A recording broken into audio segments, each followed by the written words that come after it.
তোমাদেরকে বলেইছিলাম যে সন্ধ্যাবেলায় আমি ঠাকুরকে যদি লাড্ডু এনে দিই, মানে পুজোটা দিই, তোমাদের অবশ্যই দেখাবো। তো দেখো আমাদের কিন্তু কোনো নিয়ম টিয়ম নেই। তো প্রভু মানে ঘরে রয়েছে বলেই সেরকম একটু ফল প্রসাদ দিয়ে যা থাকে ঘরে তাই আর কি দেওয়া। তো বাবান বাড়িতে তো সন্ধ্যার সময় বাড়িতে চলে গিয়েছিলাম। তো বাড়িতে গিয়ে দেখি ওর মামি হচ্ছে চাউমিনটা করেছিল, তো আমাকেও দিয়েছিল। আমি খাইনি, যেহেতু আমি দুপুরে ভাত খাইনি। ভাত না খেলে মনে হয় যেন কী একটা খাইনি, সারা দুপুরই ভাত খাইনি, ঘুমিয়ে পড়েছিলাম। শরীরটা একদমই খুব খারাপ, ভালো লাগছিল না এই কারণে, তাই জন্য শুয়ে পড়েছিলাম। তো দেখো 8:15 বাজে, বাবান কিন্তু পড়ে এসছে। তো পড়ে এসে বাবান হয়তো খেয়ে নিল, ওর খিদে পেয়েছে, একটুই ছিল, অল্প একটু, একদমই ছিল। তো ভাবলাম তুই খা, আমি খাবো না। আমি যদি এটা খেতাম তাহলে আমি আর কিন্তু ভাত খেতে পারতাম না। তো ভাবলাম তুই খা। তো ভাত খাবো তো। তো আমরা বাঙালি বস, আমরা তো মাছে ভাতে বাঙালি, তোমরা আগেই জানো। ভাত ছাড়া মনে হয় যেন কী খাইনি কী খাইনি। তো তো এই যে দেখো ভাত ও চলে এসছে। এখানে ভাত আর সুজি হয়েছে, আমার খুব পছন্দ। আজ দুপুরে ভাত খাইনি, তাই তোমাদের সাথে শেয়ার করিনি। তাই আজ বাড়িতে চলে এসেছি সন্ধ্যাবেলায়, ঘরে সন্ধ্যা দিয়ে পুজো পুজো দিয়ে এসেছি। তো আজকে ভালো লাগছিলো না খেতে, তো জানি না, অনেক বেলা হয়ে গেছে খেতে। তো এদিকে দেখো অবশ্যই বলবো তোমাদের কেমন হয়েছে, আমার খুব ভালো লাগে খেতে।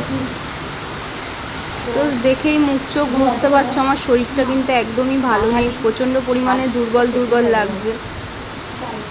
তো তার জন্যেই দুপুরবেলা খাইনি। তো সন্ধ্যাবেলাও সেরকম একটা ভালো লাগছিল না, তাই বাড়িতে চলে গিয়েছিলাম। মা জোর করে ভাত দেওয়াতে খেয়েছি। সুন্দর হয়েছে, শুটকি মাছ হলে আর কিচ্ছু চাই না, বিভৎস পরিমাণে ভালো লাগে শুটকি।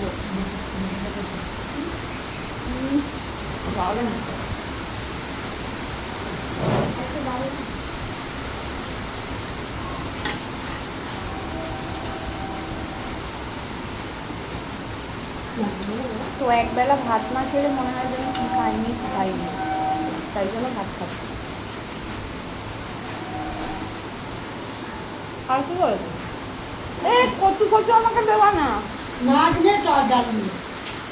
ও কচুর তরকারি করেছে। তো মা জানে আমি খাই না, সেটাই বললাম কচু কচু ওকে দিও না, শুধু মাছ দাও।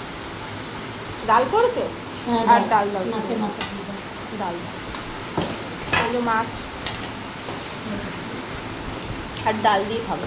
কি ডাল মা এটা? ডাল দিও, ডাল দিও, দিও না, আর দিও না, আর দিও না। চলো খেয়ে নিই। ওটা ডাল দিয়ে মেখেছি, ডালটা খুবই সুন্দর হচ্ছে খেতে, মাছের মাথা দিয়ে ডাল,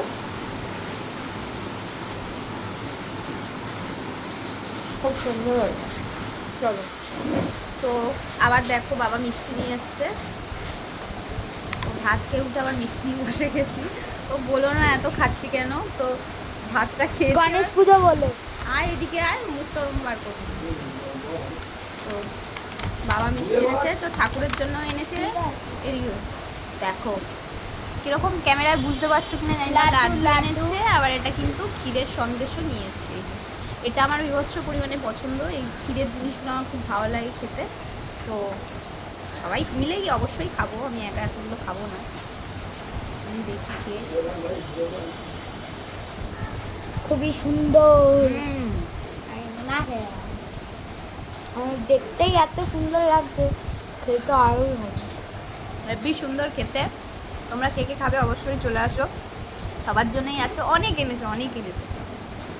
সবাইকে ধন্যবাদ আমাদের 100টা সাপোর্ট করার জন্য। আমার অবশ্যই বলেছিলাম তোমাদেরকে 100 জন সাবস্ক্রাইব হলে একটা সেলিব্রেট করব, অবশ্যই করব। তো তোমরা দেখতে পারবে। তো হয় আবার কমেও তো যায় অনেক সময়, ওই কারণেই করছি। যদি আরো বাড়ে তাহলে করতে পারবো, তাহলেই করব। তোমরা এরকমভাবেই আমাদেরকে সাপোর্ট করো, আমাদের ভিডিওতে যেরকম ভালোবাসা দিচ্ছ। যদি 200টা করো আবার এ হবে। তো সারা জীবন ও আলতু ফালতু বকে, ওর কথা কিছু মানে ইয়ে করো না, মাইন্ড করো না। তো তোমরা এরমভাবেই সাপোর্ট করো, আগামী মানে জীবনে এরমভাবেই আমাদের সাথে থেকো। অবশ্যই আমাদের ভিডিও দেখো আর চ্যানেলটা অবশ্যই সাবস্ক্রাইব করে দিও। তো চলো বাড়িতে গিয়ে আবার দেখা হচ্ছে। তো বাড়িতে এসছি দেখো, তো বাড়িতে এসে তোমাকে আমি অনেকবার আর দাদু আবার চাউমিন নিয়ে এসেছিল। যেহেতু তোমার মা কি গাড়ি দিয়ে এখনই আসলো, এখনো অনেকটা টাইম হয়ে গেছে গাড়ি। পরে দাদু বললো যে খা খেয়ে মাকে অনেক করেছে, মা খেলে না, মা খেয়ে এসছে। তো আমি যেহেতু সন্ধ্যাবেলায় খেয়েছিলাম, তো দেখো এই চাউমিনটা আমি রাত্রে খেয়েছি, আমি কিন্তু আর কিছু, এগুলো তোমার দাদা ভাইয়ের খাবার। তো চাউমিনটাও দিয়েছিলাম তাকেই, তো আমি ওইটুকুনি শুধু চাউমিন খেয়ে শুয়ে পড়েছিলাম। তো আমাদের ফাইনালি খাওয়া দাওয়া কমপ্লিট। তো এই যে বাবা আর আমি, তো এই শোবো, ব্যায়াম করবো। তো চলো টাটা। টাটা। তো আজ যেহেতু বৃহস্পতিবার, অনেক দেরি হয় কাজ করতে করতে। তো কটা বাজে দেখো, ওই যে পেছনে ঘড়ি দেখা যাচ্ছে, 12টা 15 বাজে। তো আমি তখন খাচ্ছি, না হলে কিন্তু 3টে 4টে বেজে যায় আমার। এই কারণে আরও শরীর খারাপ হয়ে যায়। আমাকে আমার হাজব্যান্ড বকাবকি করে যে তুমি আগে খেয়ে নাও, খেয়ে তারপরে কাজবাজ করো, শরীরটা খারাপ হয়ে যাবে।